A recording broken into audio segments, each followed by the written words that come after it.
Hey everyone, कैसे हैं आप सभी लोग। होप करती हूँ आप सभी बहुत ही अच्छे होंगे। और आज है मेरे बाबू का श्राद्ध। और मैं नहा के आ गई हूँ और मैंने हेयर वॉश किया है। पहले मैं रूम की थोड़ी सफाई कर लेती हूँ क्योंकि सुबह मैं कोई सफाई करके नीचे नहीं गई थी और इस वजह से तो फटाफट सफाई कर लेती हूँ। उसके बाद मैं जो भी है आप लोगों के साथ में आज शेयर करूँगी। मूड बिल्कुल भी आज का मेरा ठीक नहीं है और कुछ ठीक चल भी नहीं रहा है। चलिए फटाफट पहले पूजा की भी बेडशीट लगा दूँ और फिर उसके बाद मैं बाल खींच लेती हूँ। उनको सुखाना भी है और फिर तो मैंने पंडित जी से पूछा है, जैसे मैंने आपको बताया था कि मेरे घर पे बाबा जी एक्सपायर हो गए हैं 5-6 तारीख को। तो श्राद्ध वैसे तो ससुराल में मैं करती जाके जैसे भी कर पाती वहाँ पे, लेकिन यहाँ पे मैं नहीं जा पाई हूँ तो यहीं पे करना है। लेकिन अभी बाबा एक्सपायर हो गए हैं तो सारी चीज़ें नहीं बन सकती हैं, तो मैं उस तरीके से श्राद्ध नहीं मना पाऊँगी जिस तरीके से मुझे करनी चाहिए थी बाबू की श्राद्ध। और देख सकते हो मेरे बाल एक भी नहीं टूटता था और आज मेरे बाल इतने टूट रहे हैं क्योंकि मुझे बहुत ही ज़्यादा टेंशन है, सर दर्द बहुत होता रहता है। नहा के आई हूँ अभी और रूम थोड़ा सा सही कर दिया है, फैला पड़ा हुआ था क्योंकि सुबह उठ के मैं डायरेक्ट नीचे चली गई थी और अनिका के लिए लंच बनाने के लिए। तो अभी नहा के आई हूँ। टाइम हो गया है 9। बहुत ज़्यादा परेशान आपको दिख रही हूँ ना, हूँ मैं परेशान। और बाल देखो मेरे कितने टूट रहे हैं, एक बाल नहीं टूट रहा था बीच में, सही हो गया था, लेकिन आज इतना बाल टूटा है। सर दर्द बहुत होता है ना, काफ़ी टाइम से मैं सोई भी नहीं हूँ, अब नींद आने लगी है खैर। और इसी वजह से सर दर्द की वजह से आज मेरा बाल हेयर फॉल बहुत ज़्यादा हुआ है। और अभी अनिका स्कूल गई है और बाबा जी एक्सपायर हो गए हैं जैसे मैंने आपको बताया है।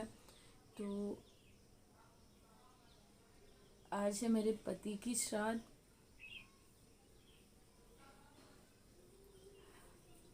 बहुत मुश्किल होता है एक लड़की के लिए,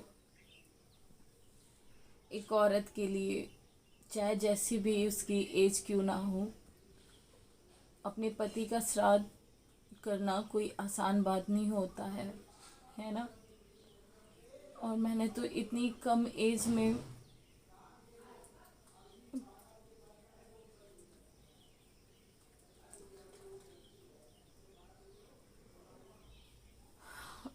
आसान बिल्कुल नहीं है फ्रेंड मेरे लिए या किसी के लिए भी, कोई भी लेडीज़ हो।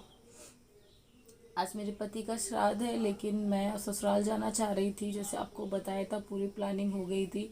लेकिन मामी ने कहा कि मामा की श्राद्ध है तो मैं रुक गई। फिर उसके बाद बाबा जी मेरे पास में लोग एक्सपायर हो गई, तब मेरा मन नहीं करा जाने का क्योंकि पास ही में था तो अच्छा नहीं लगता है। फिर उसके दूसरे दिन मेरे बाबा एक्सपायर हो गए तो सब तरफ से मतलब रुकते ही रुकते कुछ हो नहीं पाया। तो अब तो मतलब मम्मी कह रही थी, बहुत लोगों से पूछा भी मैंने तो कहा कि अब आप कुछ भी नहीं बना सकती हो, तो क्योंकि हल्दी वल्दी छुआ नहीं जाता है ना। तो क्या है, मैं पूरी बना लूँगी, मैं बना सकती हूँ, मैंने पूछा था तो मैं सिर्फ पूरी बना लूँगी। और बशंदर बोलते हैं ना, वो कर दूँगी आज। फिर पंडित जी ने बताया है कि अमावस्या वाले दिन, जिस दिन घर के मतलब सारे जो होते हैं ना, जिस दिन उनकी विदाई होती है अमावस्या वाले दिन, उस दिन तुम पूरा खाना बना के और गरीबों को खिला देना और तुम्हारा मान वही हो जाएगा। तो मैं आज सिर्फ इतना ही कर लूँगी और फिर अमावस्या वाले दिन मैं बाबू के लिए उनकी पसंद का खाना बनाऊँगी।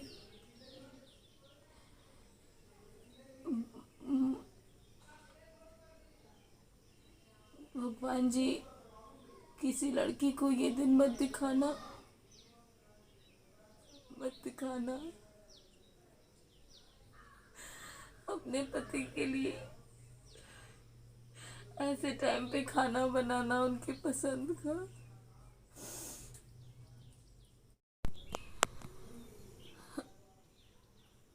अनिका आ जाएगी तब। सुबह से कह रही मम्मा आप इतना परेशान क्यों हो, मम्मा आप इतना परेशान क्यों हो।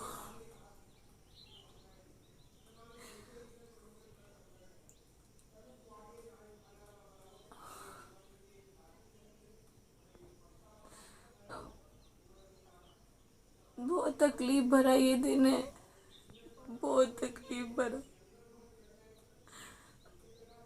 नहीं, यहाँ पे मुझे दर्द हो रहा है और कोई पूछने वाला नहीं है कि तुमको क्या है क्या नहीं।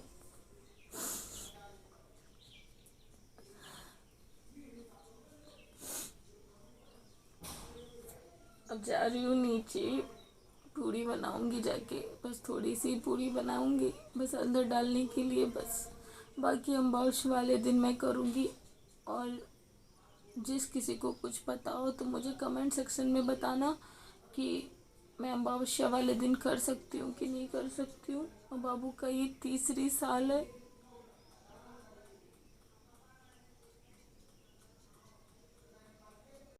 तो मैं थोड़ी सी पूरी बना के मामी के घर से ले आई थी। और क्योंकि घर पे कढ़ाई अभी चढ़ नहीं सकती है ना, इस वजह से तो मैं वो बशंदर जो पड़ता है ना वो मैं डाल दूँगी बाबू के नाम का, कि बाबू को मिल जाए। बाकी पंडित जी ने बताया है कि आप अमावस्या वाले दिन कर सकते हो, तो उस दिन जो आपको करना है उनके मनपसंद का खाना बना लेना। तो एक यार बहुत मुश्किल होता है एक लड़की के लिए अपने पति के लिए श्राद्ध करना, वो भी इतनी कम एज में। बहुत कठिन दौर चल रहे हैं हमारे, और बहुत मुश्किल काटना था ये दिन को, और करना तो था ही अपने पति के लिए, है ना।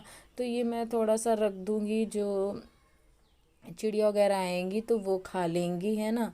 तो उनके लिए मैंने इधर साइड में रख दिया है। फिर उसके बाद बाबू के पास भी दीपक वगैरह जला देती हूँ। और बाबू का श्राद्ध करने के लिए मेरे ससुराल वालों ने मना किया था, लेकिन वो मेरे पति हैं तो मुझे उनके लिए करना है। अभी अनिका आई नहीं थी, वो स्कूल गई हुई थी, तो जब वो आएगी तो अपने पापा का आशीर्वाद ले लेगी। और तो यहाँ पे मैंने दीपक जला दिया है। और सच में जो भी मेरे दिल में बातें थी वो मैंने अपने बाबू से कही, क्योंकि कोई सुनने वाला नहीं है। बाबू मेरे इतने प्यार से मुझे सुनते थे, समझाते थे। आज मैं बिल्कुल अकेली हूँ उनके बिना, तो मैं उन्हीं के पास आके मैंने रो लिया है और उनको अपनी सारी बातें बताई, मैं कितने तकलीफ़ में हूँ इस वक्त, क्या है क्या नहीं है। तो गाइस बस अंदर मैंने डाल दिया है। और जैसे मैंने आपको बताया ही सारी बातें कि मैं बाद में करूँगी अमावस्या वाले दिन। और अनका आ जाएगी, वो भी अपने पापा का आशीर्वाद ले लेगी। उसी दिन मैं अपने बाबू के लिए सारा खाना बनाऊंगी। आज मैंने कुछ भी नहीं किया, सिर्फ पूड़ी बना के बस अंदर डाल दिया है बस, और कुछ नहीं किया है। दिन बहुत मुश्किल, बहुत घबराहट अच्छे से इसी कट जाए। मुझे पता है मेरा पूरा दिन ऐसे ही जाना है बस, और कुछ नहीं। अनका बस आ जाए, अनका 11:30 बजे आएगी। अभी मैंने पानी भी नहीं पिया है, पानी पीऊँगी जाके बस, और आराम करूँगी बस। मेरे बाबू बहुत पिछली बार जब मैंने किया था तो बहुत लोगों ने बोला था दी आपको ससुराल में करना चाहिए, आपके बाबू को वहीं से मिलेगा। तो देखो, आप भी अपनी जगह पे सही हो और हम भी अपनी जगह पे सही हैं, इसलिए क्योंकि जब हमसे हमारा घर ही ले लिया गया है तो ज़रूरी तो नहीं है कि हम वहाँ पे कर पाएँ। और फिर अब हम जहाँ रहेंगे वहीं पे करेंगे। और तो वही चीज़ें हैं ना, जैसे मामी का ससुराल में नहीं करती हैं, वो जहाँ रहती वहीं पे करती हैं, तो वही चीज़ हमने भी करी है। मैं जहाँ रहूँगी वहाँ पे बाबू के लिए करूँगी। तो चलिए फिर बने रहिए, अनिका आती है उसके बाद ही हम अनिका स्कूल से ही आते ही पूछा था कि मम्मा आपने कर लिया, तो मैंने कहा हाँ, तो छत पे चलो। तो वो छत पे आई हैं भागते हुए, और अपने पापा का आशीर्वाद ले लेंगी। और इसी के साथ में हम आज का ब्लॉग भी एंड कर देंगे और मिलेंगे नेक्स्ट ब्लॉग में। Bye guys, love you all, take care, अपना ख्याल रखिए। और आज के ब्लॉग में इतना ही और मिलेंगे नेक्स्ट ब्लॉग में। Bye bye friend.